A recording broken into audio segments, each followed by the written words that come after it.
Arratsalde-on guztioi, ongi etorriak, benetako plazerra da zinemagileak zikloaren 4.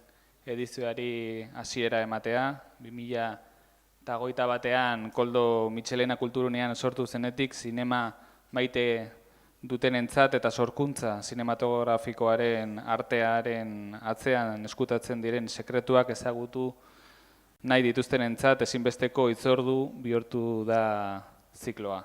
Donostiako zinemaldiarekin eta Elias Kerejeta zine eskolarekin batera bultzatutako ekimen honek helburu argia du zinemaren barne historia esploratzea eta balioan jartzea. Saio bakoitzean zinemagileen eta haien kolaboratzaile estuenen arteko elkarrizketak sormen prozesuaren erraietan murgiltzeko aukera ematen digu lan zinematografiko bati bizitza ematen dioten dinamikak eta erronkak azalduz. Ekainera arte luzatuko den edizio honetan 8 elkarrizketa izango ditugu, zinemako 16 profesional izango dira guztira, bakoitza bere espezialitatean nabarmenduta. Gidoia, ekoizpena, muntaia, musika, interpreteen zuzendaritza eta askoz gehiago. Parte hartzaileen artean, Elena Taberna, Alberto Iglesias Zetangana eta lehen jardunaldi honetako protagonistak izango ditugu, Maria Elorza eta Marian Fernández. Eskerrik asko gurekin egoteagatik. Este ciclo, al igual que el cine mismo, está dirigido a públicos diversos. Por un lado, buscan conectar con una charla específica, por afinidad, por temática, por los protagonistas, pero también al público cinéfilo, a los que os habéis apuntado, a los que habéis llenado las 50 plazas que habíamos sacado, con vocación de aprender, de profundizar en las herramientas y conocimientos necesarios para entender y disfrutar aún más de este arte. Ambos públicos están en el centro de nuestro trabajo desde el Departamento de Cultura de la Diputación Foral de Guipúzcoa. Nos esforzamos por desarrollar iniciativas que no solo fidelicen a quienes ya participan en la cultura, sino también uno de nuestros objetivos más importantes, que es rejuvenecer y ampliar nuestras audiencias. Queremos que la cultura, en todas sus experiencias, en todas sus expresiones, sea accesible para todas y para todos los guipuzcoanos, independientemente de su edad y de su experiencia previa. En este camino, el Koldo Mitxelena Kulturunea se ha consolidado como un espacio esencial para el debate, el conocimiento y la reflexión. Este ciclo es una extensión natural de la apuesta que hacemos por todo el sector audiovisual, empezando por la Elias Kerejeta Cine Escola, el programa que tenemos de ayudas al sector o festivales como Crossover que están más centrados en el mundo de las series. Hoy inauguramos esta edición con una jornada titulada Producción no ficción, en la que tendremos el privilegio de escuchar a la directora Maria Elorza y a su productora habitual, Marian Fernández. Eskerrik asko, Maria eta Marian, por compartir con nosotros vuestra experiencia. Y a todos los que estáis aquí, eskerrik asko etortzeagatik, gracias por acompañarnos y nos vemos también en las siguientes citas. Eskerrik asko.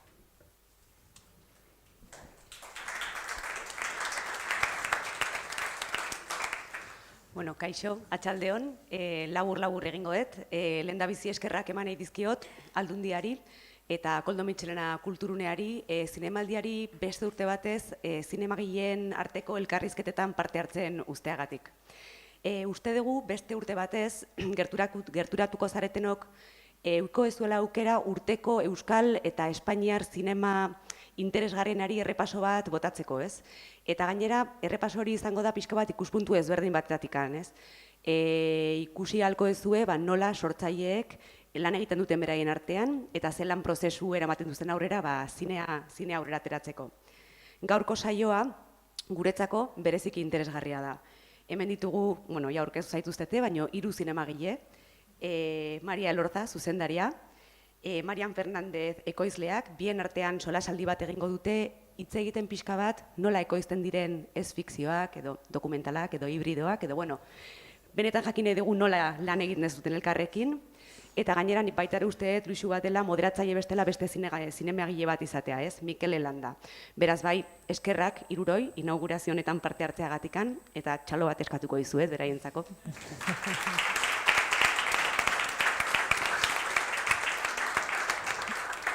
Eta ja bakarrikan amaitzeko datak gogoraraziko dizkizuet. Otsaiak 11, hola, apuntatzeko. Otsaiak 11 Elena Taberna zuzendaria eta Isaac Rosa gidoilaria izango ditugu. Martxoak 7 Paula Orti zuzendaria eta Javier Giner gidoilaria. Celia Rico zuzendaria eta Maria Vázquez aktoresa martxoak 25ean izango dira. Adior, ze data aldaketa bat egon da, 27tik 25era pasa da. Gogoraraziko dugu gero sare sozialetan hala ere. Apirilak 10ean Javier Giner idazle eta zuzendaria eta Oriol Pla aktorea izango ditugu. Maiatzak 15 Pedro Martín Calero zuzendaria eta Jose Tirado arte zuzendariaren saioa izango da. Maiatzak 29 Anton Alvarez musikari eta zuzendaria eta Marta Nieto aktoresa eta zuzendaria. Eta azkenik ekainean data oraindik finkatzeke dago, Ester García ekoizle eta Alberto Iglesias musika konposatzailea egongo dira. Beraz, ikusten dezuen bezala, azkenean zinemari buruz hitz egingo dugu ikuspegi oso ezberdinetatik. Eta besterik gabe, hitza pasako dizuet, mila esker hiruroi.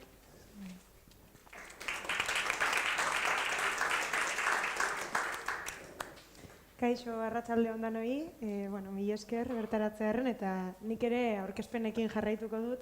Aipatu da ez, gaur hitz egingo dugula ez fikzioa ekoizteaz. Sartuko gara kontzeptu horren zirrikituetan ere bai, eta ikusiko dugu ja hori den egiten dutena hemen dauzkagun bi gonbidatu hauek, baina nik esango nuke gaur ahalegin bat egingo dugula behintzat ezagutzeko ze harreman mota eduki duten, urteetan zehar film laburretan hasi eta orain ja bigarren luzemetraia bat garatzen ari dira eta beraz ibilbide horretan beraiek eduki duten harremanera gerturatzen, apur bat ulertzen eta kasu praktikoak ezagutzen ahaleginduko gara gaur. Labur, behimenduko diazue norbaitek hemen ezagutzen ez baditu apur bat xehetasun batzuk ematen beraien biografiei buruz eta apur bat hobeto ezagutzeko.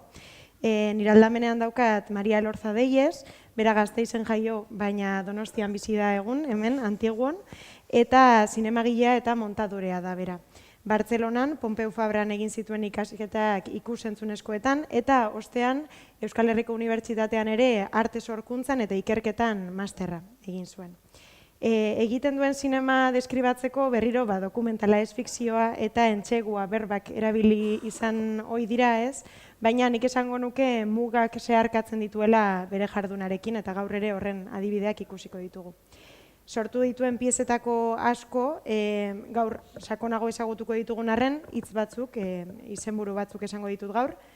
Gure hormek, 2016an egin zuen film laburra, Ankora Lutziole, Quebrantos, Koldo Almandoz zinemagilearekin batera zuzendu zuena, Al borde del agua, Iñigo Salaberria zendu berri den zinemagilearekin egindakoa. Horiek dira film laburrak eta gero bere lehenengo film luzea, izan zen A los libros y a las mujeres canto, gaur hemen dauzkagu protagonistetako batzuk. Eta oraintxe bertan, Karo Bastiano deitzen den film luzea garatzen ari da, hauek denak, horietariko asko behintzat, Marian Fernandezek ekoitziak izan dira. Bai, Txintxua Films ekoiztetzearen etxepean eta azkenengo film hau Garabi Films ekoiztetzearekin. Karo Bastiano oraindik garapen fasean badago ere, dagoeneko lortu dituzte aitortza ugari eta horietan, zirrikitu horietan sartuko gara gaur. Eta ondoan, Marian Fernandez Pascal, Iruñan jaioa eta egun Pasaian bizi dena, 2008 urteaz geroztik Txintxua Films ekoiztetzea fundatu eta bertan ibili jardunean, eta esan dudan bezala duela 2 urte Garabi Films ekoiztetzea ere martxan jarri berri du Koldo Almandozekin, eta oso zerrenda luzea dauka berak garatutako eta ekoitzitako filmetan, eta batzuk aipatuko ditut, nik aukeratu ditudanak, baina seguru asko ezagutzen dituzuela.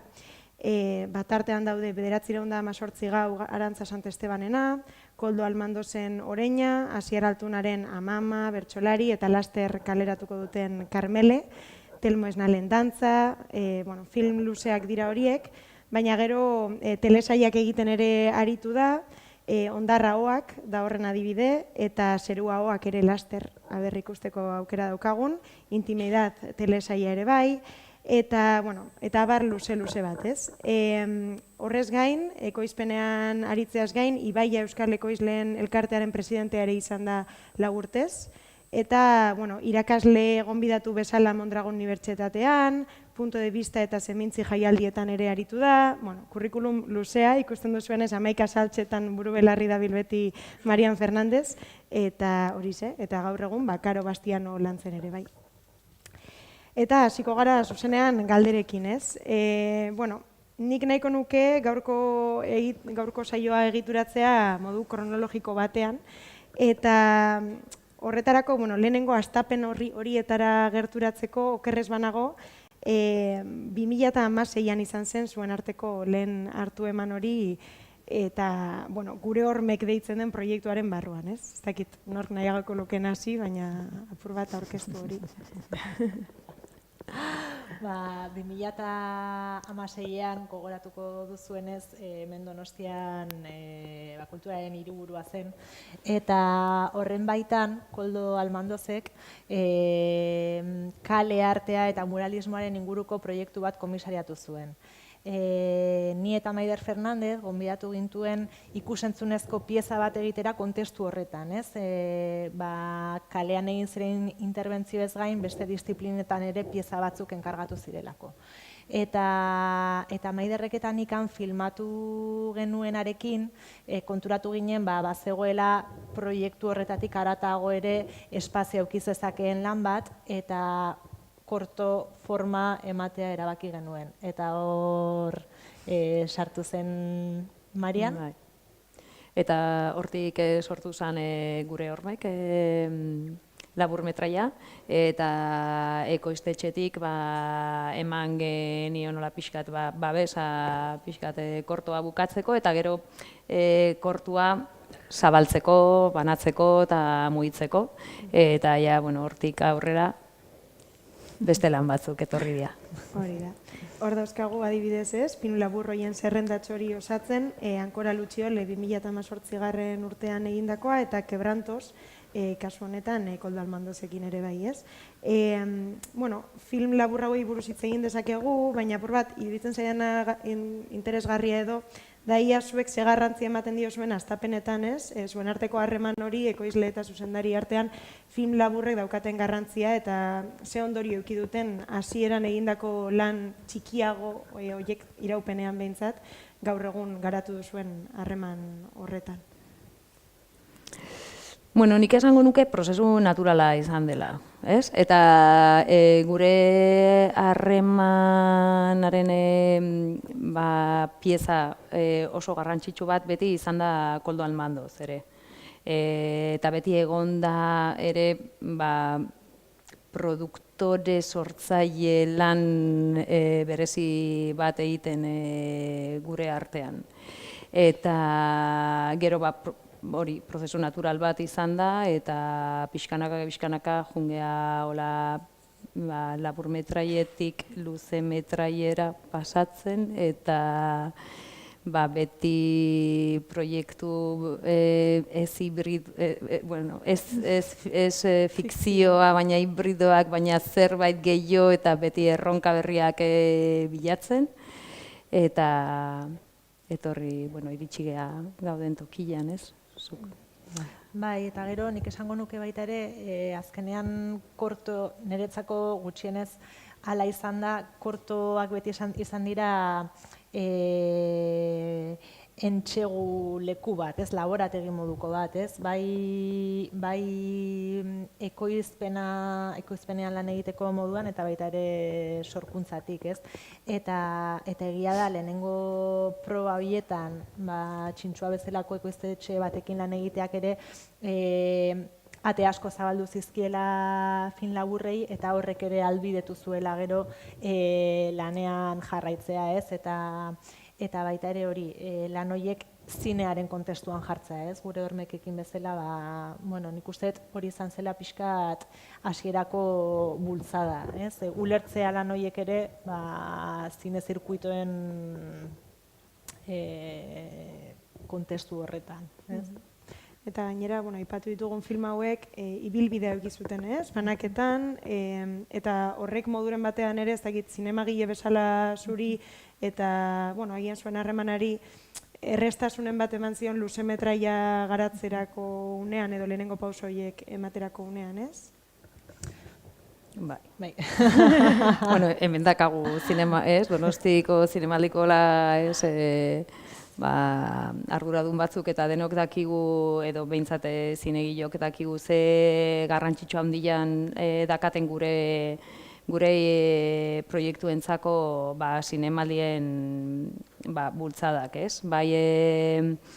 Garatzen desunean proiektu bat, gerotak gehiago zinemaldiaren inguruan daude work in progress eta olako atal desberdinak, eta behin bukatzen desunean proiektu bat, eta gure kasuan adibidez Maria Lorzaren lehenengo laburmetraiekin juten ginen zinemaldi batzuetara, eta jasotzen genitunean sari bat edo rekonozimenduren bat, hori beti izan da bultzada bat urrengo pauso bat emateko, urrengo proiektu bat aurrera eramateko, eta bai, izan da kriston laguntza handia. Bueltatu gaitezke gero nahi dugunean, bi film horietara adibide bezala, edo nahi baduzu ez, nik uste dut denek daukatela lotura bat egiteko moduari dagokionez, eta erronka joan zaretela gauzatzuak gehitzen, baina badala ari bat, ez direla elkarra apurtzen diren proiektuak. Baina, sar gaitezen A los libros y a las mujeres canto, 2022an hemen Donostian aurkeztu zenuten film horri buruz hitz egitera, baina hitz egin aurretik ikusi ez duenentzat, ez dakit, seguruenik hemen askok ikusteko aukera eduki dugu, trailerra ekarri dugu ikusi dezazuen, eta giroan sar gaitezen hitz egin aurretik pelikulari buruz.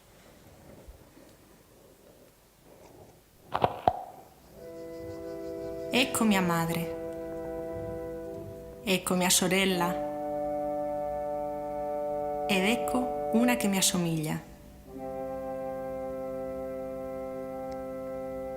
Ecco la casa di mia madre, la letteratura vi è entrata e la casa era occupata finché...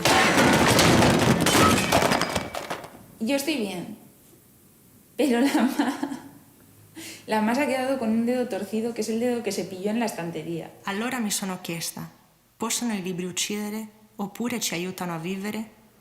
E per rispondere a questa domanda mi sono recata dalle amiche di mia madre. Un día la poesía te cae como un manto y es un manto de corte, te protege como un manto de corte. En mis incursiones por la provincia, pues yo prestaba libros y luego quedábamos para hacer el comentario de texto. Nos desprendimos del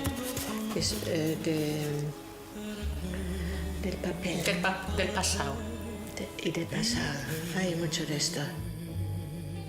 Questo film parla di api, di incendi, di sigaraglie, di aviatrici, di cavalli, di donne e di libri.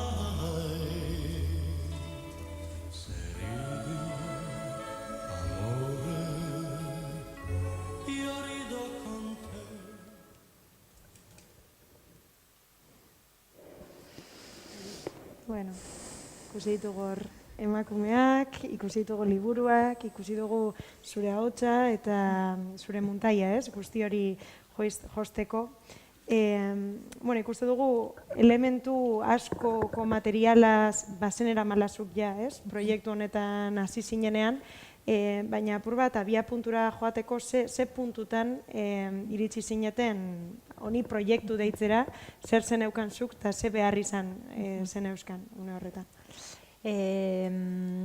Pelikula jaio zen trailerrean pixkat iradokitzen den moduan apalategiaren istripu horrekin, eta hasiera batean ni filmatzen hasi nintzen oso ondo jakin gabe zertan ari nintzen. Hori da gertatu zitzaigun baita ere aurreko kortoekin, adibidez Ankora Lutxolerekin, horrelako zerbait izan zen, nik filmatzeko pultsio eduki nuen eta filmatzen hasi nintzen, eta gero bapatean forma eman ahala, ulertzen joaten nintzen zer neukan esku artean, eta hor sartzen zen baita ere ekoizpena, horri beste, lehen esaten nuen moduan, beste kontestu bat eta beste babesen bat emateko, ez? Eta Los Librosekin nik filmatu nuen materialaren parte bat nire aldetik hasieran, istripuaren abiapuntu horretatik aurrera inguruan, etxean eta gertu neuzkan pertsonen apalategiak filmatzen, eta iritsi zen momentu bat non nik ulertu nuen proiektu bat neukala eta gainera proiektu hori ez zala laburmetrai bat, material asko zegoela eta prozesu hori sakonago bat, eta horra hasi ginen hizketan proiektuari buruz, nik uste zeozer, agian filmatutako zeozer erakutsi nizuela, ezakat gogoan, jada, seguraski, eta orduan, horra hasi zen Marian ere pentsatzen nola altxatu horrelako proiektu bat, nola luzeagoa izango zen prozesu batean, nola bilatu finantziazio iturriak eta benetan nola hasi lanean, modu sistematikoagoa batean. Mariaren sortzeko prozesua edo zinea sortzeko modua oso pertsonala da, eta bera oso autonomoa da, eta zuk esan desun lehen bera zuzendaria eta montadorea da ere, eta berak hartzen du bere kamera eta joten da rodatzea, sentitzen dania nola badagola zerbait interesantia inguruan, eta berdin zaiola analogikoa, bere 8 milimetroko kamerarekin edo digitalian. Orduan, A los libros eta las mujeres kantorekin nik ikusi nuenian lehenengo irudiak ja zeuden elkarrizketa batzuk grabauta eta ja pertsonaiak argi zeuden zein gero baia elkarrekin egin genuen lan bat eta gero sortu ziren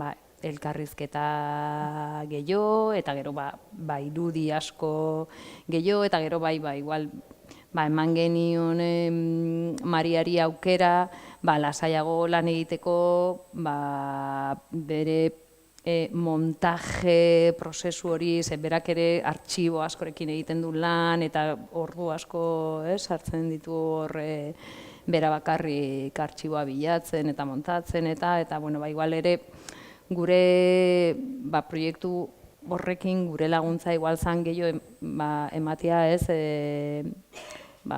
medioak edo denbora aukitzeko prozesu hori egiteko, eta hori da nik dakat buruan. Dedikatu nion denbora asko muntaiari, eta honetan urte betez muntatzen, eta nik uste hori izan zala ezoiko gauza dala, ere ez da erresa urte bete ukitzea pelikula bat muntatzeko, naiz eta urte bete horretan ere filmaketa gehiago egin genituen, baina bai. Hori ilusu bada ez, zinemagile batek hori entzutea urte bete editatzen egia da prozesuan, hori zala behar zuena eta lortu zen utela baina enbidia ematen da.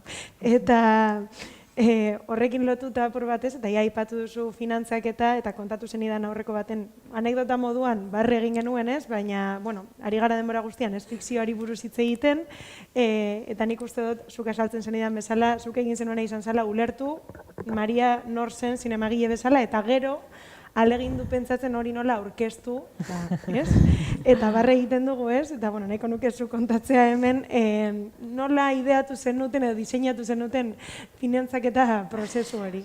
Lehenengo gauza da, esatia, ez da bat ere erreza ez fikzioa edo dokumentala finantziatzea. Eta oso zaila. Gure finantziazio iturriak dira edo telebistak, eskubideak erosten dutelako, edo diru laguntza publikoak, Eusko Jaurlaritzakoak, edo ministeriokoak, IKAkoak, edo bestela sariak, festivaleko sariak, baina aukera gehiago ez daude.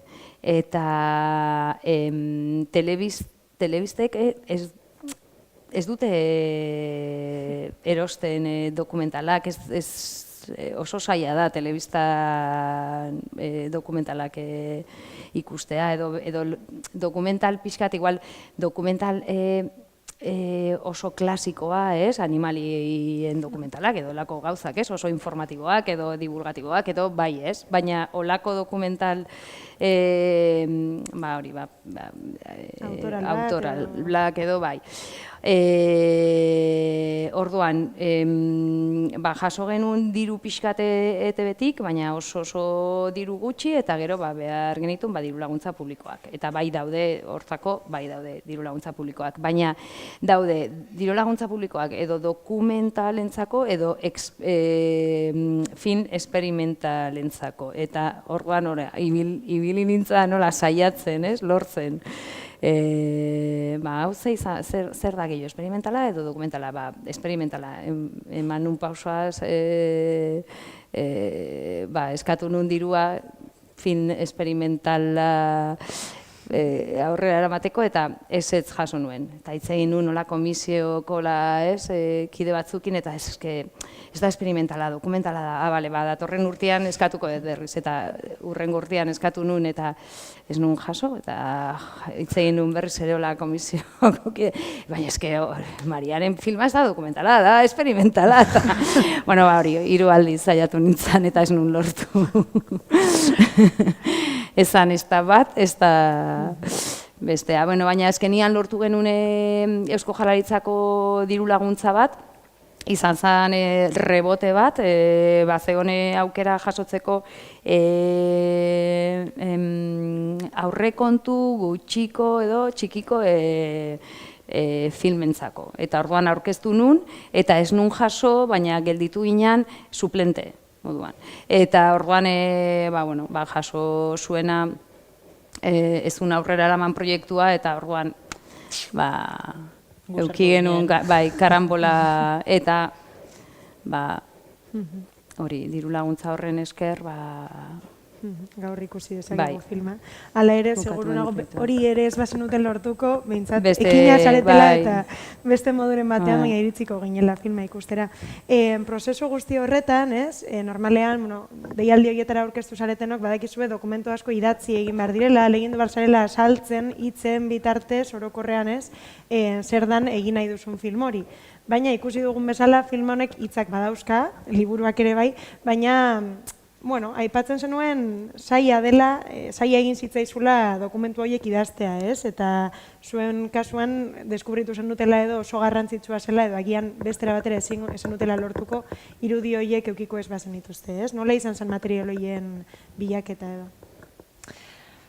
Niretzako eta Marianek kontatu duenaren harira ere bai, pelikula esperimentalentzako laguntzak edo dokumentalentzako laguntzak. Nire ustez hori muga horretan ibiltzeak ez du laguntzen, baina baita ere bada zinema bat, zuk esaten duzun moduan, oso zaila dena idazten, eta nik uste dut ere ministerioko diru laguntzekin, zeuki genuen etengabeko frustrazio hori horrekin zegoela lotuta, pelikula hitzetan ezin kontatzearekin, ez? Oso zaila zelako, edo nik ez nuen topatu formula, oso muntaia pelikula bat delako, hitz asko daude zuk esaten duzun moduan, baina bisualki nik uste dut pelikularen indarretako bat badira asoziazio bisualak, eta hori oso zaila da paperean esplikatzea, ez?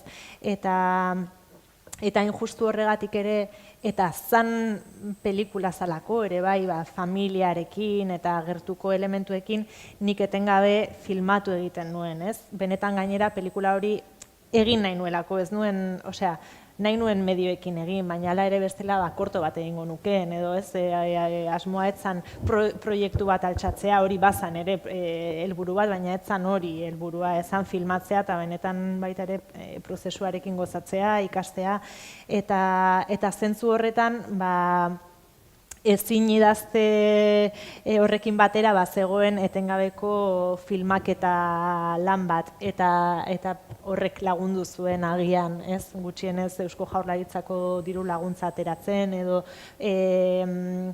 baita ere aurrekoan komentatzen genuen, ez? Paradoxa bat izan zela diru laguntzekin arazo asko eduki genituela, baina gero behin ja pelikula erdi montatuta zegoenean, junginean bi jaialdietara, jaialdiek edukitzen dituzten prozesuan dauden pelikulentzako ataloietara, eta bietara aurkeztu ginen, eta bietan saria jaso genuen, bazegoelako, ja bisualki bageneukalako materiala, eta ulertzen zelako zer zan pelikula, ez? Material horrekin, baina gidoiarekin oso zaila zan, eta nik uste dut hori badala beti oztopo bat, ez? Finantziaketarako ez bakarrik egiten dudan zinearekin, zine experimental askorekin, edo hori, ez fikzioarekin ere asko pasatzen da hori.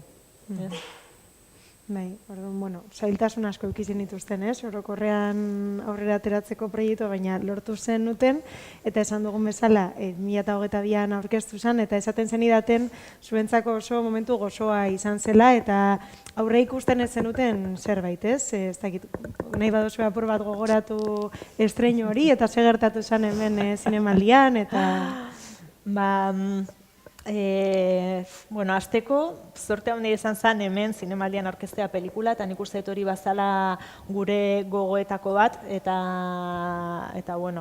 hori da izan zen oso, eta zinegile berrien atalean, zuzendari berrien atalean aurkeztea. Eta gero, atal horretan, sarietako bat, gazteriaren saria da, ez? Eta guk ez genuen inolaz ere pentsatuko aukerarik zegoenik sari hori jasotzeko, baina jaso egin genuen, ez? Eta aurrekoan hori, pelikulak eman zizkigun sorpresak eta bultzadak eta gogoratzen, bai, sari hori gogoratu genuen irrifarre batekin, ez? Bai, suposatzen zuenagatik eta baita ere beti zine, ezakit, ez konbentzionala egiten dezunean, beti daukatzulako publikoarekin konexioa galduko dezunaren beldurra, ez? Beti lenguaia limitera eramaten dezunean ez dakizu oso ondo nola funtzionatuko duen, eta horrek asko lagun dezake urrengo pelikulak ateratzeko edo ez, eta baita ere zinemaldian sari bat eukitzeak ate asko irekitzen dizkizulako, ez? Eta horragian ekoizpenaren gaira itzul gaitezke, zenbat laguntzen dizun, zirkuito hori ondo egiteak urrengo zenbat puntu eta zenbat laguntza ematen dizun urrengo lanak altxatzeko, ez? Eta ez bakarrik urrengo lanak altzatzeko, baina A los libros de las mujeres kantu filma bera ere zabaltzeko eta mugitzeko, ze gero zinemaldiaren ondoren erabaki genuen ekoiztetxetik filma banatzea, ez? Eta hitz egin genuen gure inguruko zineareto guztiekin eta Espainia maila zineareto askokin eta pelikula zabaldu zen eta egon da areto askotan, eta Maria ere Kriston ibilbidea egin du filmarekin, eta hori, nik uste zinemaldian egotea eta sari hori jasotzea bultzada handia izan da hortarako, bai. Bueno, une horretan zenbiltzatela, pelikula honen banaketa prozesuan eta partekatzen, oso, zagit, nik imaginatzen dut oso berezia izan dela, eta gainera errepasatuta zelekuetan proiektatu duzuen oso leku desberdinetan eta askotarikoetan, areto handiagoetan, txikiagoetan, eta, bueno, momentu horretan zenbiltzatela, ja, hasi zineten edo, hanka bat jartzen Karo Bastianon, orain garapenean daukazuen proiektu horretan, eta gustatuko litzaidake apurka horrentza bideratzea. Hor, aldaketa bat ematen da, lehen aipatzen zenidan, Txintxua Filmsekin ekoitziak izan dira orain arte aipatu ditugun lan hauek, baina hau Garabi Filmsekin ekoiztea da ideia, horretan zabiltzate, eta, bueno, zer dela eta hitz egin dezakegu apur bat ekoiztetxe desberdinetan ekoizle izateari buruz, edo? Ez da hain desberdina.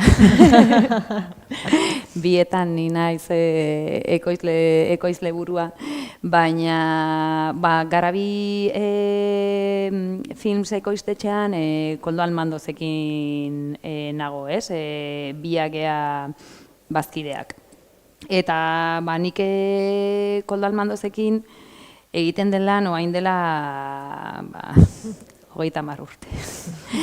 Eta elkarrekin oso gustora egiten dugu lan, eta berak beti egiten du zuzendari eta gidoilarien lana, eta ni ekoizlen lana, baina oain dela ja urte batzuk, eta hormek diote proiektua, eta hortik sortu zen gure hormeke laburmetraia, berak hartu zuen komisarioaren paper hori, eta komisarioaren papera zine munduan da ekoizle papera ere, eta berak gogoa zeukan ere proiektu batzuk ekoizle moduan edo bultzatzea, eta hori, oain dela pare bat urte montatu genuen ja estruktura ofizial bat hortako, eta hori, oain arte Koldoren proiektu batzuk eta Mariaren proiektuarekin gaude. Bueno, aurrekoan trailer bat ikusi dugu, gerturatzeko, oraingoan itxiko dugu gerorako, baina aurreratzen dizuet irudi batzuk ekarri ditugula eta lehenengoak izango zaretela irudi horiek ikusten, eta bueno, interesgarri izango dela prozesu horretaz hitz egitea ere bai, baina nahiko nuke agian zuk azaltzea Norden Bastiano, eta ze formatan emango diguzun aukera Bastianorengana gerturatzeko, edo formari buruz apur bat hitz egitea, ez? Bastiano edo Sebastiano, bere benetako izena, nire aitona da. Nola ez, familiaren testuinguruan gaude berriro ere. Sebastiano izan zen ere Italiako aitona, nire amaren aita, nekazaria, Sardinian bere bizitza pasazuna, eta berazan Bigarren Mundu Gerra tokatu zitzaion belaunaldi horretakoa. Eta bera egon zan parte hartu zuen Bigarren Mundu Gerran, eta 43an alemanek harrapatu egin zuten, eta 45 arte Hamburgon egon zan preso hainbat lan esparrutan. Lan egiten zuen, hasieran gure imaginarioan dauden lan esparru klasiko hietan industriari lotutakoak, baina baita ere beste hainbat lan ere egin zituen hori behartuta Hamburgoko hirian. Eta bera kontatzen zituen, bizirik zegonean garai horretako istorio asko, pasazun gozea, tratu txarrak, krudeltasuna, baina baita ere esaten zuen askotan aleman guztiak ez zirala gaiztoak, mundua ere ezagutu zula, eta hil zenean topatu genuen bere gauzen artean maitasun gutun bat, han Hamburgon antza ezagutu zuen emakume batena, Edith deitutakoa. Eta Karo Bastiano, pelikula, gutun horretan dago oinarrituta, baina nuen gogoa, kasu honetan, orain arte egin dudan lanetik ateratzeko eta beste gauza batzuk probatzeko. Eta baita ere, niretzako gutun horrek badu, amestearen eta imaginatzearen parte oso importante bat. Orduan, pelikula planteatzerako orduan, hasieratik nik oso argi neukan fikzio baten moduan hasiko zela, eta gero, errealitatera itzuliko ginela nola baita, eta bi bideoietatik, imaginaziotik, eta baita ere gero ikerketa errealetik, iragan hori, iragan horretan murgiltzen saiatu nahi nuela pelikularekin. Karo Bastiano 2018an hasi nintzen idazten, pixka bat lehen komendatzen genuenarekin lotuta, Eusko Jaurlaritzako diru laguntza bat jaso nuen, eta egin nuen lehenengo gidoiaren lehenengo bertsio bat. Eta momentu horretan Marianekin nik uste partekatu nuela, ez bazan orduan izan, pixkat beranduago, baina duela ia urte batzuk. Eta justu Mariane kontatzen zuen moduan, Eusko Jaurlaritzako diru laguntzetara aurkeztuak ginen a los libros y a las mujeres kantorekin, hasiera batean blokeatuta geratu zen, baina gero suplente postu horretan egoteagatik deitu gintuzten, eta orduan aparkatu egin nuen Karo Bastiano erabat a los libros egiteko. Eta a los libros bukatu genuenean, berriro hasi ginen Karo Bastianorengan pentsatzen, Marianek oraindik gogoratzen zuen, lehenengo bertsio hura, eta hasi ginen hor pixka bat errekuperatzen lan lerro hori. Eta lehenengo aldia da, elkarrekin egiten deguna lan, gidoi batekin hasieratik. Zegoain arte hori inoiz ez da gertatu, prozesua izan da beti, bera junda hola gauza batzuk probatzen, grabatzen, montatzen, baina guain dena izan da modu igual tradizionalagoa, eta, prozesu oso desberdina eta errotza agian batzutan, zuretzako ere. Erronkaz abiltzate, eta orain alderantziz, uste batzuek agian kontrako ordenean egingo lukete, baina zuen kasuan horrela agertu da erronka. Hala ere, hori idazketan ibilizarela, gainera, kasu bidaide bat ere eukiduzula idazketa prozesu horretan, ez da? Ezarela bakarrik ibili idazten, eta zentzu horretan zuek ere hasieratik eukidituzuela workshop edo tailerretara jotzeko bidea, ez? EABen egon zineten, zelan ari da izaten garapen prozesu hori, ez? Bai zuretzako sorkuntza ikuspegi horretatik eta baita ekoizle moduan ikasteko ere baliatu duzulako, ez? Nik uste guk nahi dugula pelikula egitea. Orduan asmatu behar dugu bideak dirua lortzeko eta pelikula aurrera eramateko. Eta gaur egunean olako tailerrak eta benetazko aukerak, gero beste pauso batzuk emateko, errekonozimenduren bat edo jasotzeko hemendik edoan, pelikula pixkat indartzeko, gero komisio batengana, jotzen desunean, bai telebistako edo bai diru laguntza publiko baten nola komisioaren gana iristen zaenean, indartsua, iristeko proiektuarekin, eta tartian ere batzutan sariak daude, diru sariak daude, eta orduan hori jungea pizkat asmatzen, nola nundik nora.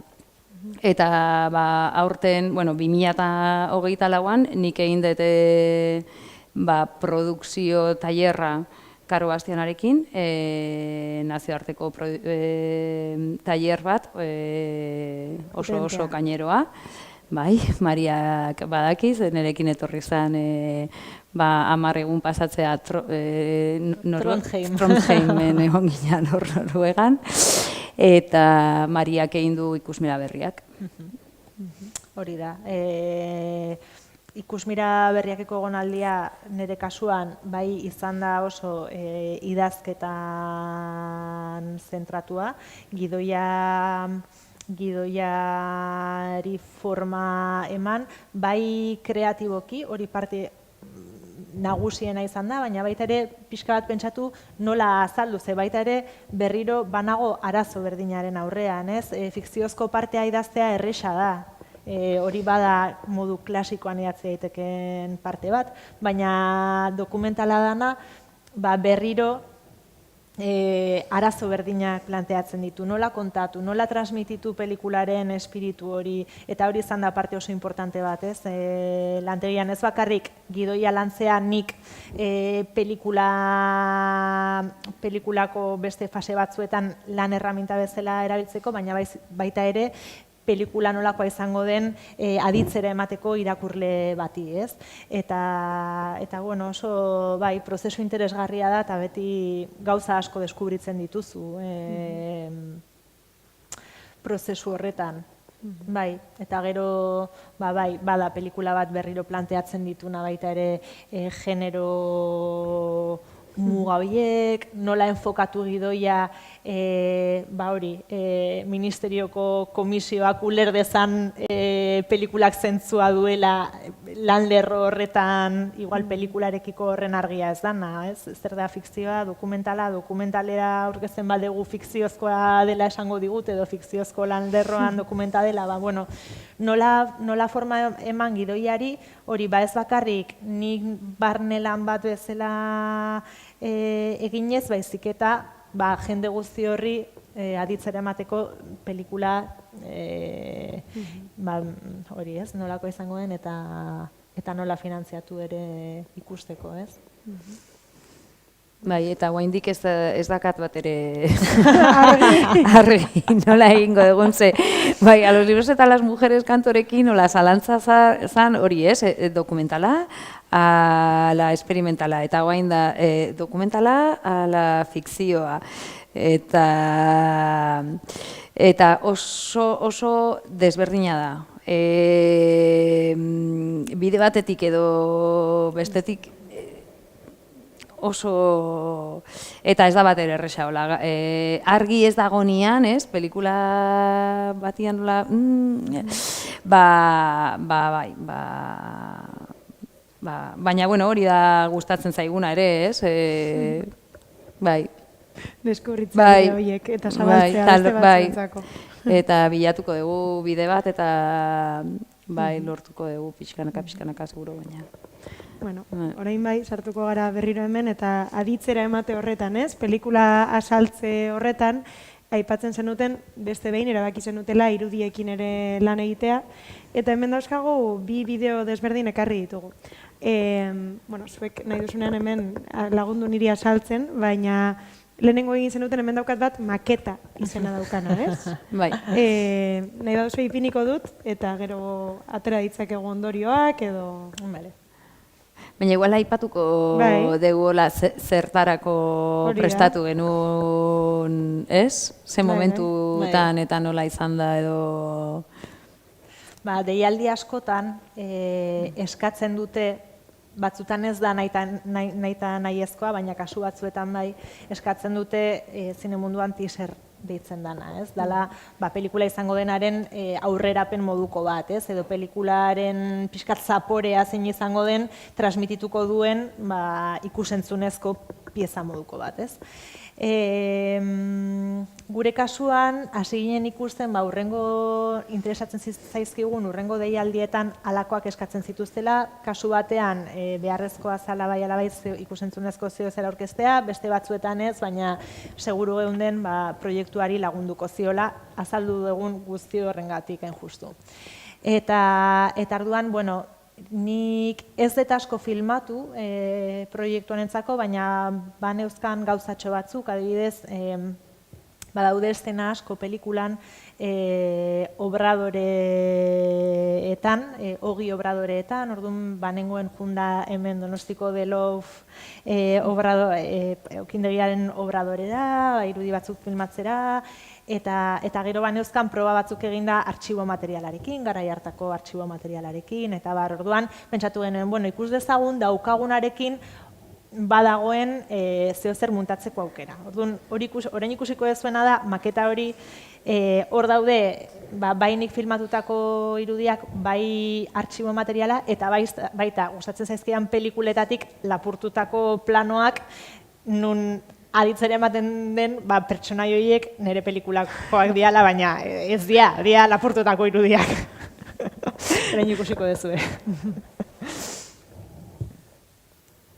Bueno, hau egin zenuten, eta ze ondorio edo ikusi zenuenean, Marian, edo zer...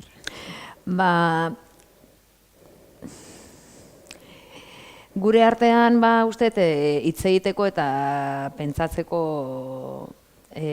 aukera, ez? Izan zen, ez? Zan genuen, bale. Guazen benetazko pieza bat egitea, proiektua aurkezteko. Ze gelditu ginean uste denokola behar horrekin, ez? Sensazioarekin, ostras, hor zegoen zerbait, baina han ez zegoen guk nahi dugun egin proiektua, eta gidoietan dagoen proiektua, eta proiektuaren arima edo esentzia ez egon teaser hortan. Eta, bueno, hau dana izan da, azkenengo 2 hilabete ontako, ez, lana, ez, gutxi gora bera. Udazken... Bai. Eta beti oso interesantia da epe bat eukitzea, edo helburu konkreto bat eukitzea, ez? Orduan, hasieran helburua zen, zegoen zinemaldi baten deialdia, proiektuak aurkezteko,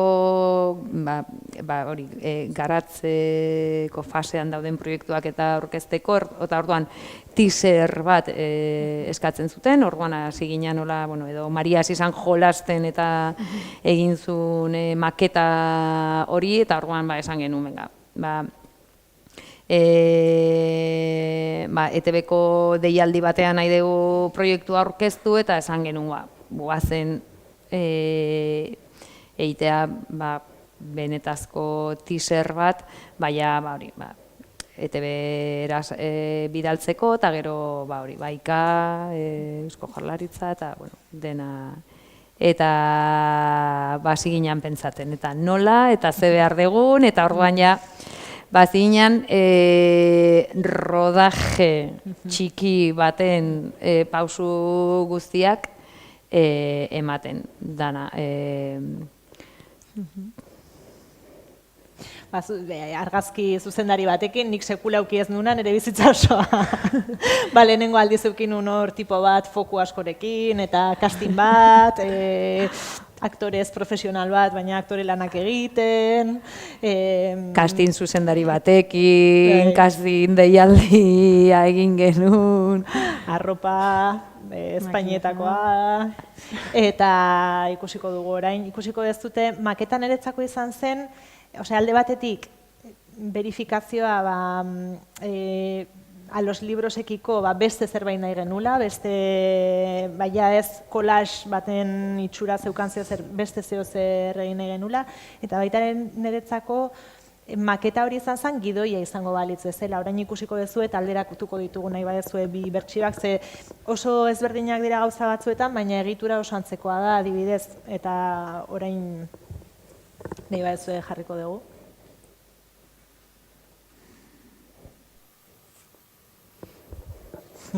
Bueno, alde handia ez, bereziki, aurpegia jartzen diagulako Editi eta Bastian hori, eta, beste prozesu batzuekin egindakoa dagoelako eta igartzen da, ez? Ez dakit orain sentitzen duzuen gertuago dagoela bila zabiltzaten film horretatik, edo nola ikusten duzuen orain?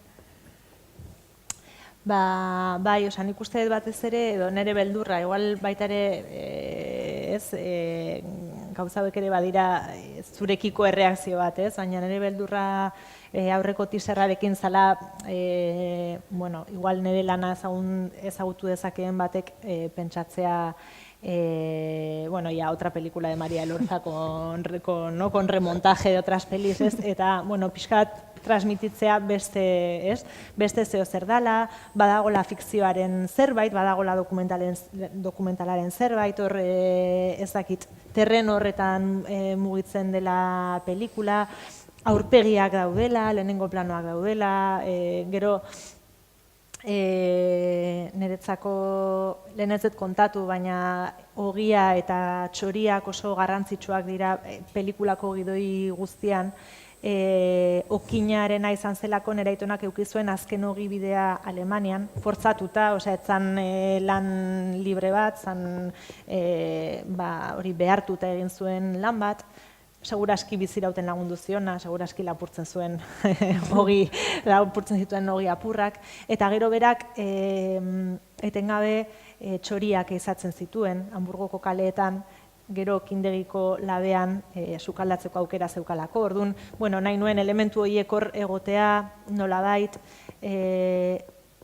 teaser honetan ulertzen da, edo, ez dakit ulertzen da, baina badagor iradokitzen da, badagoela zerbait ez bakarrik Italiarekin, ez bakarrik Alemaniarekin, gaur egungo migranteekin adibidez, eta gidoian badago horrelako ispilu joku bat iragana eta orainaldiaren artean, eta teaser honetan nik uste dut hori ikusten dala, edo ez dakit ikusten da, baina sentsazio bat uzten duela horrekin lotutakoa, eta uste pelikula asko hobeto islatzen duela, ez dakit...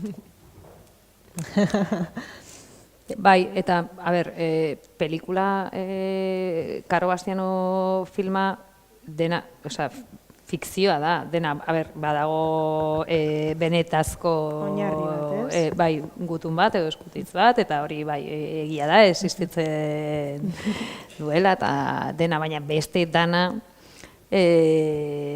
fikzioa da. Orain argi ikusi duzu fikziozko laguntzetara aurkeztu behar degula, Maria. Nik ikusten dut, baina ez naiz ni... Baina, gero badagoela, modu bat ola gauzak egiteko, beti muga hortan, mugitzen da Mariaren zinea egiteko modua eta berak erabiltzen duen hizkuntz propio hori, eta hori ere errespetatzeko da, gauzak ez dira izan behar txuriak edo beltzak edo, niri behintzat ez zait hori gustatzen. Baina nik oraingo teaserra da teaser bat, eta teaser bat da gauza oso txikia, ez dakazunian oraindik pelikula bat egiteko elementu gehienak, baina dakazu ideia hori eta nahi hori eta egiten dezunean piezatxo bat proiektua aurkezteko eta jendia adituak edo ikusten dutenean eta ulertzeko pixkat nundik nora jungo den proposamena, eta nik uste orain ja teaser honekin ikusten da gehiago zer den, proiektua nola daude horre bi pertsonai oso konkretuak dira, protagonistak eta bakoitzak dakar rol bat eta fikziozko rolak, Mariak asmatu ditun rolak eta paisaiak eta baita ikusten da, hola pixkat gidoia eta, bai. Eta aipatzen zenuen zuia apur bat sarratzeko eta laster zabalduko dizuet zuei ere mikrofonoa, tartea daukago horretarako. Esaten zenuen ere berriro orain idazten jartzeko lagungarria egin bazitzaizula zuretzako ere bai filmatzea, ez? Hori garrantzitsua zela zuretzako. Bai, alde batetik, bai, bueno, bakarrik txorakeri bat, teaserraren ofa hotxa idaztea bakarrik, ja, jartzen zaitu baita ere idazketa tesitura batean, eta bapatean igual deskubritzen duzu, 80 urte pasa ziren, bueno, hor, joku horretan ere, bapatean igual topatzea dituzu gauzak gidoirako, hori alde batetik. Eta gero baita ere, nik nahi nuen teaserraren filmaketa ez izatea bakarrik produktu hori egiteko, eta gero zaborretara botatzeko ja lan hori, osea, teaserrak paper hori bete duenean, hemendik urte betera zaborretara botatzeko ez izatea, baizik eta sorkuntza prozesuan ere zehozer aportatzeko. Orduan, adibidez, orain montatuta dagoen moduan, neska bakarra dagoa edizen papera egiten, ez? Baina guk egin genuen casting moduko bat, beste 3 neska aleman gazterekin.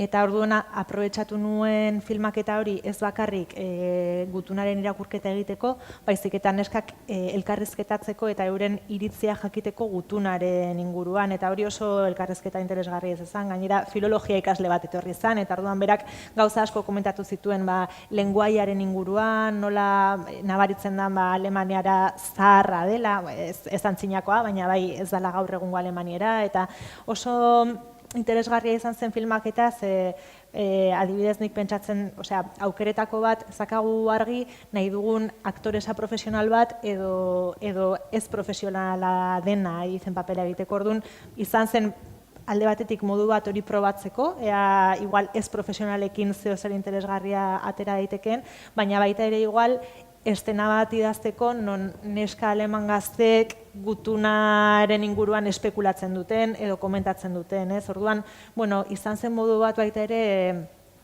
hori gauzak probatzeko edo hasierako poema hori, justu Mitxel Gaztanbiderekin, gidoilariarekin egon nintzen teaserrari buruz hitz egiten, eta esan zian, badago Tonino Guerraren poema bat, bera ere preso egon zan Zuraitona bezala, eta badago oso poema polita, bueno, polita, ezakit politan hitza, esan gordina da gehiago, ez? Horren inguruan, eta pentsatu nuen, bueno, zergatik ez diot esan arazten poema, baina arabieraz edo darillaz edo bere-berez edo berak aukeratzen duen aktoreak jamsak aukeratzen duen hizkuntzan eta horre ere gauzak ateratzen dira, ez? Baita ere beste, ez dugu aipatu, baina beste elementuetako bat oso importantea eta ekoizpenean ere ondorio zuzenagituna hizkuntzena da, badagola oso hizkuntza aniztasuna handia, a los librosekin ere gertatzen zen, eta hori ere zaila da azaltzea txostenetan eta ulertaraztea ministerioko komisioei, naiz eta zinema espainiarraren barruan egon, igual pelikulak beste kontatzeko modu bat duela ere hizkuntzari dagokionez, eta nik uste teaserrean adibidez, hori ere transmititzen dela norabait modu natural batean, eta askotan igual idatziz ematen du oso forzatua dela, ez? Bai, guztiz. Bueno, 8:10 eta aurrerantza egiten joango gara. Beraz, orain bai, nik badauzkat beste hainbat galdera galdetzeko, baina ez eduki bildurrik eta nahi baduzue zerbait komentatu, ikusi dugunari buruz, edo beste galderaren bat egin, erosago sentitzen bazarete gazteleraz ere ez dago arazorik, altzatu eskua eta horti daukazue mikrofonoa, ez dakit norbait animatzen den. Ez? Gustora zaudete horrela. Bueno, hemen dago galdera bat. Bai, barkatu. Yo tengo una pregunta para cada una. Podéis contestar en euskera, entiendo bien, pero hablo regular.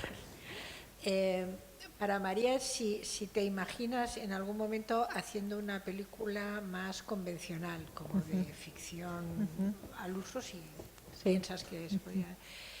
Y a Marianne, que es que, bueno, igual os parece una tontería, pero a mí me sorprende que lleva a alguien a trabajar en producción, que creo que es una cosa muy necesaria, pero me parece muy difícil y muy fea ir buscando el dinero. Entonces, ¿qué te movió para hacer eso? ¿Empiezo yo? Hombre. Bueno, yo me lo paso muy bien en mi trabajo. Me gusta mucho Me suelo sentir muy contenta cuando voy por las mañanas a trabajar, con lo cual es una buena señal.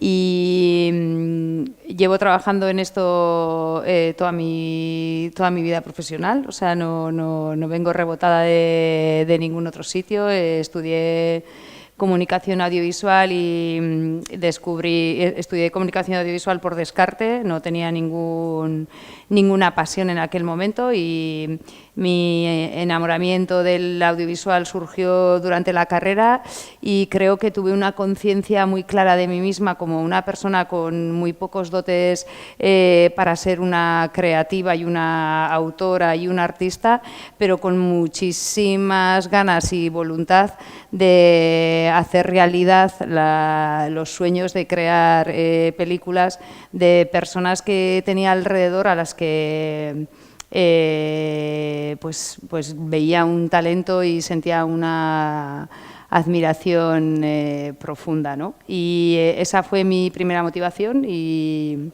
empecé con, pues nada más terminar la carrera, a trabajar en ello y todavía me sigue esa pulsión llevando cada mañana a trabajar con gusto.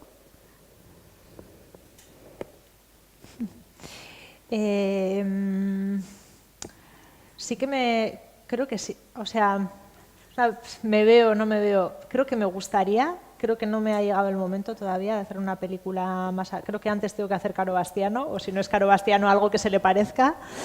Creo que siempre siento como un deseo de experimentar un poco con los límites del lenguaje, entonces creo que nunca voy a hacer una película no sé cómo decir, clásica. Creo que siempre tiene que haber, o sea, que lo que me mueve cuando hago cine también es sentir que estoy explorando territorios nuevos. Creo, no sé, luego la vida es muy larga, pero creo que eso, siempre me gusta que haya algo de búsqueda ahí, ¿no? Pero sí que me gustaría en algún momento, quizás, no sé si se dan las circunstancias. También la vida mucho es que se den las circunstancias. A veces no se dan las circunstancias económicas o no se dan las circunstancias vitales o no encuentras una historia que te mueva a contarla de esa manera. A veces también es como que cada historia te pide una forma de contarla. Pero sí, ¿por qué no? Pero creo que tengo que aprender más para hacer una película de ficción propiamente.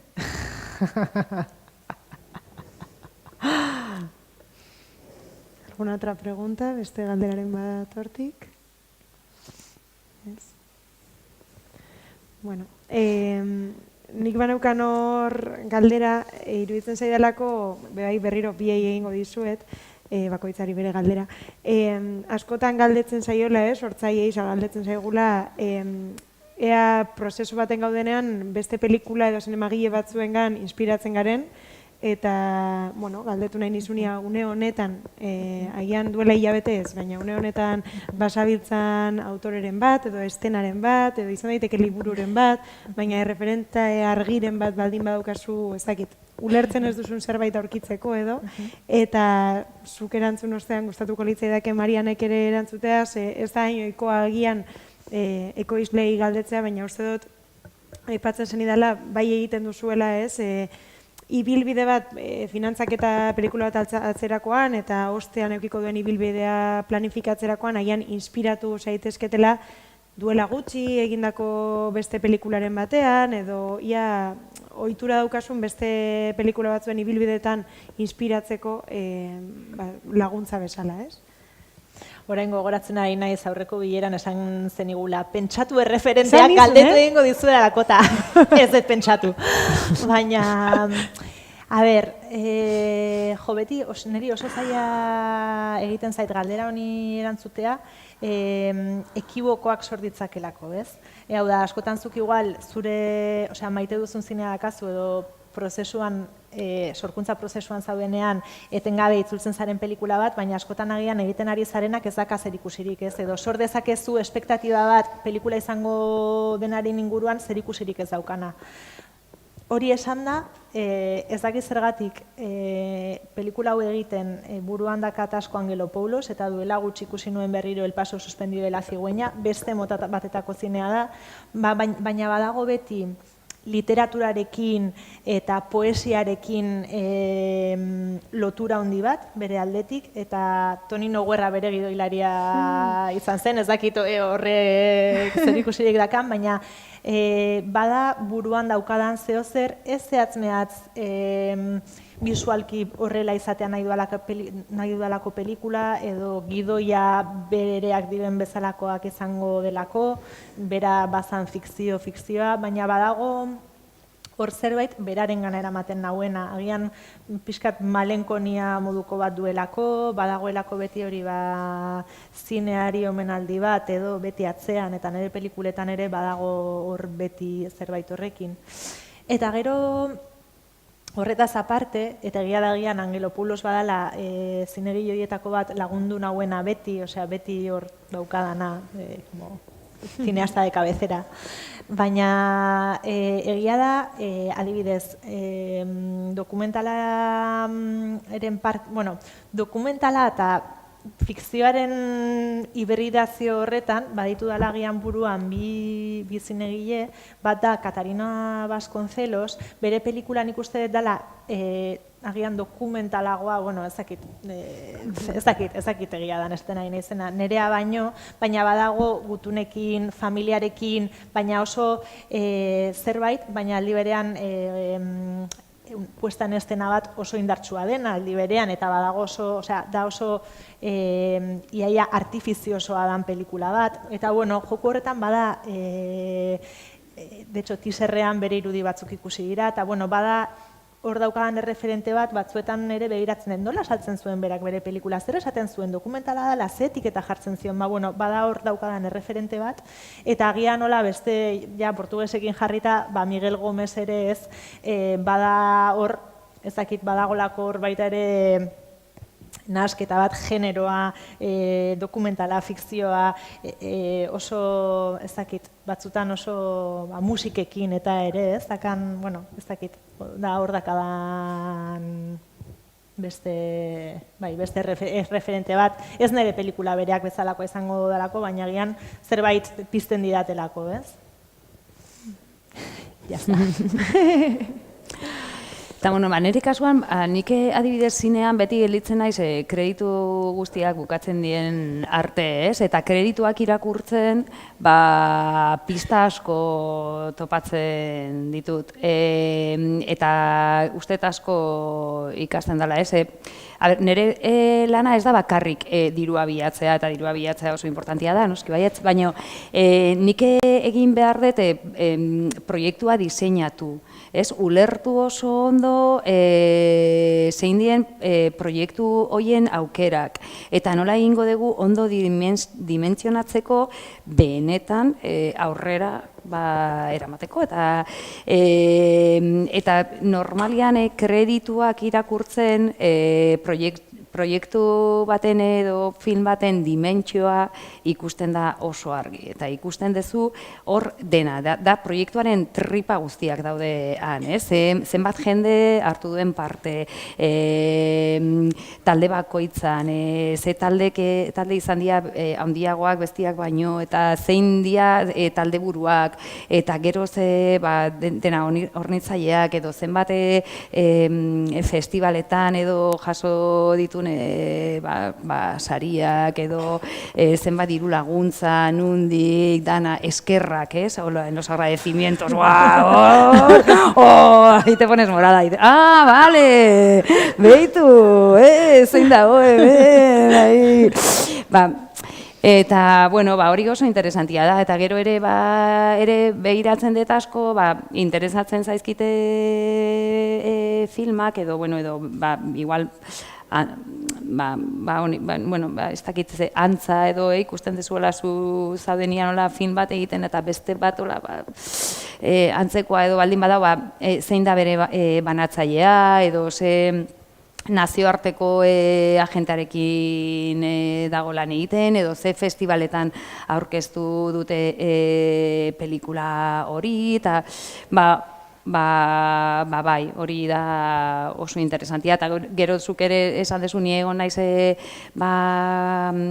azkenengo urte hauetan Euskal Ekoizleen elkartean oso sartuta, eta izan naiz presidenta, eta orduan ere, netako kolaboratzearen ere, hori beste ekoizlekin eta, bai, mi ADN, bai, hori, bai, oso garrantzitsua ikusten dut eta, bai, egiten dut asko. Bai, jo. Oso, ondo, eman diazu gogoa geratzeko. Kredituak ikusteko, geratzen naiz, baina beste begi batzuekin miratuko ditut eskertza horiek, bereziki. Eta zuenak ere. Ez, hori polita iruditu zait. Bueno, ja maitzen joateko ez badago beste galderarik.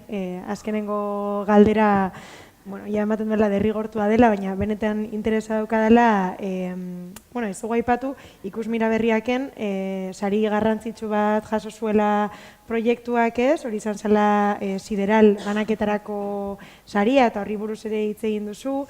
Nahi nizuen apur bat hitz egin, une honetan ekoizpenari dagokionez ze puntutan zaudeten proiektuarekin, nola aurre ikusten duzuen 2025, 2026, ze urrengo pauso eman nahi dituzuen, eta ze garrantzi daukan, ez? Beste behin, badibidez, sari horrek urrengo pauso horiei begira. Bueno, nire aldetik gaude fase batean, agian fase itxusienean, ez dakit Mariak nola ikusten duen, baina netako, oain arte egin dugu, proiektua lehenengo aziarekin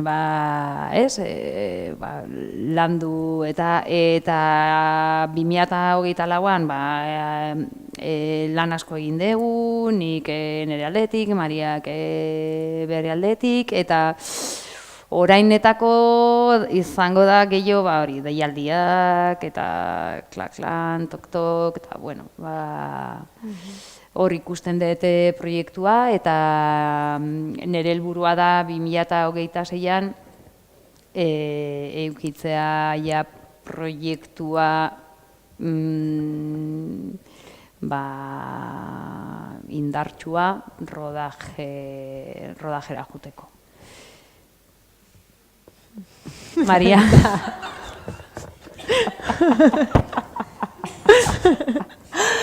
Ni nago, teaserrarekin den, esan dut, da zulo beltz bat bezalakoa, orduan orain nahi dut gehiago filmatu. Orain nahi dut filmatu nola harrapatzen dudan txoria, eta filmatu ezakit zer, eta Jamsaren gana jun, eta gehiago filmatu arabiraz. Orduan, alde batetik badago hor parte bat, ez? Niretzako bada importantea pelikula ikutzen hastea, zein batean, eta orduan, badago hor parte bat igual, oraindik ezin da errodatu inolaz ere, baina, igual olako lan praktikoak egitea, eta gero batez ere idazketa, azkenean ikustet hori da tokatzen zaidana orain, ez?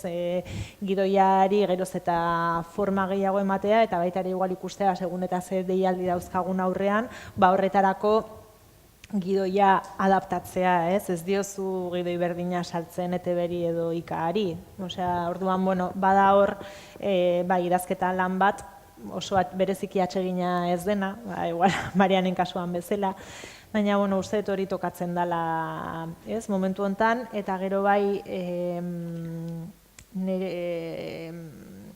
azkenean teaserra egiteko, baina ez bakarrik, horren aurretik ere gidoi idazteko harremanak sortzen zoaz, ez? Adibidez, aktorea izan daitekeen mutil horrekin, edo, baita ere uste tokatzen dela orain, edo neskaren papera egiten duenarekin, harreman horiek ere, igual bizirik mantentzea, eta ikusten joatea, benetan iritsiko diren, edo izango diren azkenean aktoreak, edo ez, badago nik uste etor parte bat, baita ere hori, zer ikusia daukana horrekin, ez? Pelikula bizirik mantentzea harremanen zentzu horretan. Eta ezakit askoz gehiago. Hori oso polita da, askotan astu egiten zaigu ez, baina prozesu oso luzeak direnez, bide horretan pertsonak sartzen dira, batzuk badoaz, ordezkatu, eta ganokara gizakiak, eta orduan elkarrik kasu egitea ez, uste dut badela zinemaren parte ere bai, eta askotan astu egiten zaiguna, osea que, agian horrekin amaituko dugu, ados basabete danok. Eta, bueno, amaitu baino lehen, gogorarazi nahi dizuet, sarreran aipatu du Maialenek, baina hau gaurkoa izan da lehenengo saioa, 2025ko deialdi honetakoa, eta hurrengoa datorren hilean izango da. Otsailaren 11ean, hemen egongo dira Elena Taberna, zinemagilea eta Isaac Rosa idazlea, beraien arteko elkarrizketa bat izango da, eta hitz egingo dute literaturaren eta literatura zinemara ekartzearen lan horretaz, ez? Urtero egoten da horren inguruko saiotxo bat, eta hauze izango da aurtengoa, eta gainera aitzakiatzat hartuta hain zuzen tabernak zuzendutako azkenengo lana, nosotros, datorren hilaren 21ean estreinatuko dena zinemetan, beraz, saio polita izango da, eta gonbidatzen zaituztegu denoi bertaratzera. Eta eskerrik da asko zuei ere bai. Eskerrik asko.